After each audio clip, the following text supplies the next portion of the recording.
新北市的淡江大桥要伫咧明年通车。新北市议员江义军就指出，交通部甲淡江大桥提起申请商标，范围就包括印刷品含价2个等等哦。公路局表示，是为着要确保建设的公共性，也叫公共服务。也毋过新北市府是讲，若准有统计无排除会照商标法第48条来提出意见。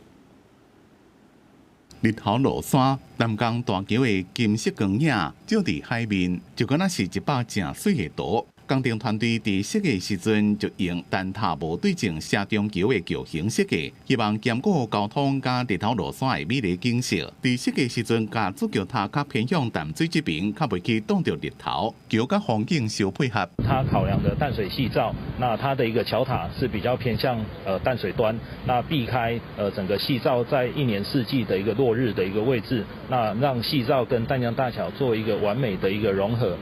不过，这个公共景观却因为申请注册商标引起争议。新北市议员江义军讲，交通部甲淡江大桥提起申请商标，范围包括印刷品、食品、包装饮用水。伊就质疑讲，以后民众若卖车轮饼、鸡卵糕，顶头要印淡江大桥，敢卖先送去审查？注册商标是毋是有通过也毋知。公路局是回应讲，为了要确保公共建设的公共性，也有品牌形象，应该回归到公共服务。才去申请注册商标权。新北市政府讲，伫即马经济部智慧财产局也搁伫咧审理这件案件，所以即马无受任何影响。但是若通过，无排除依照商标法第48条提出异议。